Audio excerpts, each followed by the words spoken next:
The Exodus of Israel is the big story of the Bible. The way we understand the gospel is built upon the Exodus. We have just seen in the Gospel of John not just the numerous allusions to Exodus, but how the very meaning of Jesus' mission is based upon it. For example, in the prologue, John describes how the eternal Word comes from the Father and enters into the world, which has been made through it. The main theme of Exodus is that God comes to dwell amongst his people. This is exactly what the Word does in John 1:14, and John uses the same language from Exodus that is used for the tabernacle, which God tells Moses to build so that he might dwell amongst them. And of course, we saw how important the Passover festival was for John. He described 3 of them. The second one was the setting for the feeding of the 5,000 miracle, which replicated the manna given in the desert. The final one provided the explanation for the meaning of Jesus' death. He was the Passover lamb which takes away the sin of the world. Elsewhere, we saw how the gospel was understood by the framework of the Exodus story. In Matthew, a non-Jewish king tries to kill Jewish babies, and God protects the saviour of his people as an infant. Then he calls his son out of Egypt. Then Jesus ascends the mountain to give the Sermon on the Mount, and this alludes to Moses on Mount Sinai receiving the law. And in the Synoptic Gospels, when Jesus dies, the veil of the temple is torn in two. Elsewhere in the New Testament, Paul draws on the Exodus frequently to describe what God has done in Jesus. He talks about the glory of the ministry of the Spirit being greater than that of the law of Moses. The glory of the law was so powerful that it made Moses' face glow. The mystery of election and the purposes of God is explained by the example of Pharaoh's rejection of God. Jesus is also described as the rock which gave water to the Israelites in the desert. The letter to the Hebrews is heavily based on Exodus. The author warns the believers not to give up like the Israelites did in the wilderness. He argues that the ministry of the gospel is superior to the ministry of the priests, and describes the tabernacle and its decorations and implements and the sacrifices. All of this goes back to Exodus. And it wasn't just the New Testament which depended on Exodus for its meaning.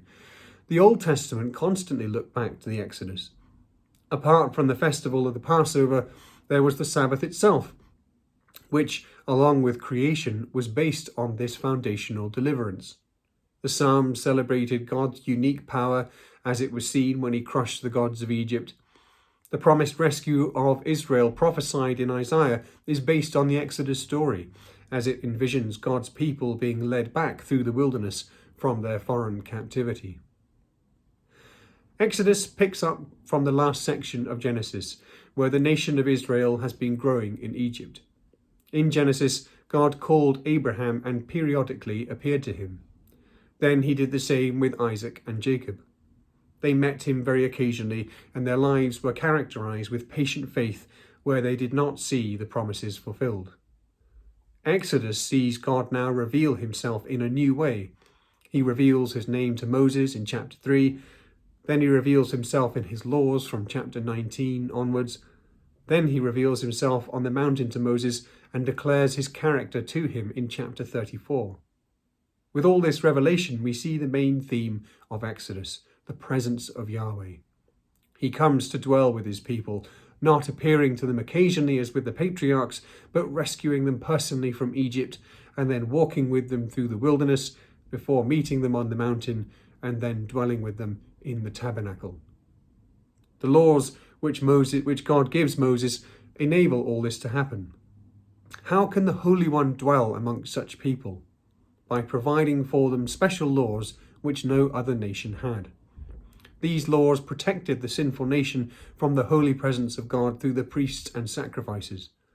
They also gave instructions for displaying the character of God, so that they would be recognized as God's own people.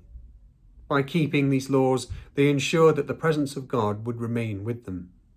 The last section of Exodus, which goes into so much detail about the laws and the tabernacle, although strange to us, is crucial for the identity of the people of God, who, as the only nation with the only God in their midst, have been made priests to the whole world.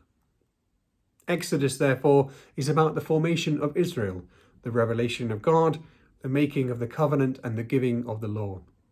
The story of the rescue from Egypt, the crossing of the sea, and the provision in the wilderness, together with Israel's grumbling and rebellion, become paradigmatic for the life of Israel ever after, and for the salvation of all God's people through Jesus. For this reason, it is impossible to exaggerate the importance of this book. Now we turn to Exodus 1. The books of the Old Testament were known by the first words, not the title as we have them today. Thus Genesis was known as In the Beginning, and Exodus as These Are the Names. The opening of the book connects the narrative to Genesis 46, where the same Hebrew in verse 8 is used here in the first words of Exodus. After Joseph came oppression.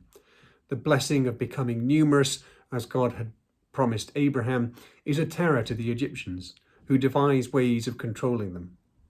The first is to submit them to punishing labour. Here already an important theme of Exodus is hinted at. The Hebrews are enslaved, but the word for slavery can also mean worship when it comes to Yahweh. As we shall see later on, the question of rescuing Israel is not so much about freedom per se, but about being transferred to the right master.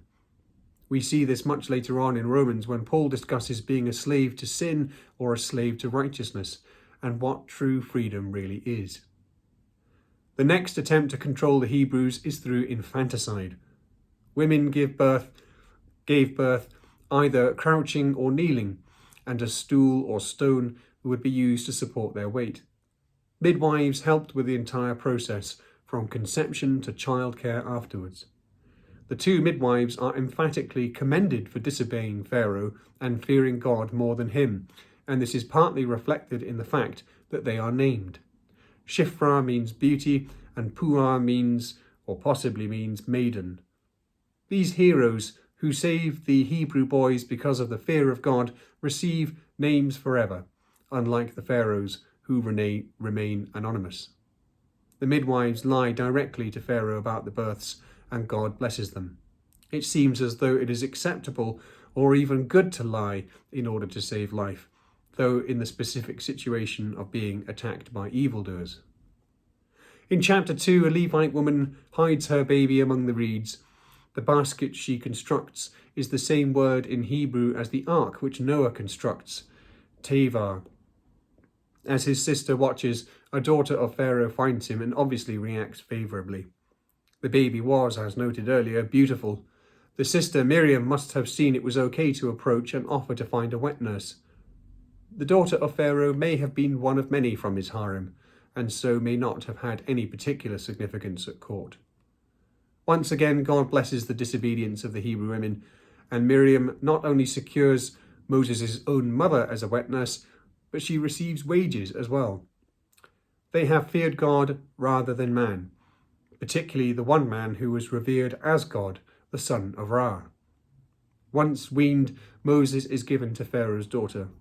His name in Egyptian means beget, and is found in the names of pharaohs such as Ramesses, meaning Ra begets, or Thutmoses, Thoth begets. But in Hebrew, it is like the verb to draw out, or as a substantive, the one who draws out. Thus it plays on the circumstances of his rescue from the water, but also on his future role as the one who draws God's people out of Egypt, also through the water. When Moses is grown up, he visits his people. Stephen, in his great speech in Acts 7, says that Moses was 40 years old. Here is the turning point. Despite being raised as an Egyptian, which is how he is identified by the daughters of Ruel, he sides with the Hebrews and kills the oppressor. However, he is rejected later when he comes to help them again, which Stephen recalls in his speech. Stephen's theme is that the people of Israel have always rejected the ones God sent to them, culminating in their rejection of Jesus. Verse 15 shows that Pharaoh has indeed heard of this crime. The Egyptians considered themselves ethnically superior to foreigners, and so for a foreigner to kill one of their own was very serious. Moses flees to Midian, somewhere east of the Gulf of Aqaba. Here we have another encounter at a well which results in marriage, this time with the 7 daughters of the priest Ruel. These girls were shepherdesses like Rebecca, and therefore vulnerable to the other shepherds. Wells, as we saw in Genesis, were closely guarded, sometimes kept secret, and of course fought over. Moses defends the daughters and waters their flock, and they tell their father about it. Moses is given Zipporah for a wife. He names their son Gershom because he has been an alien in a foreign land. But which land does he mean? Midian or Egypt? Finally, the disciples groan and cry out to God. In the last verses of the chapter, verses 24 and 25, there are 4 verbs of which God is the subject. God hears and God remembers. Then God sees and God knows.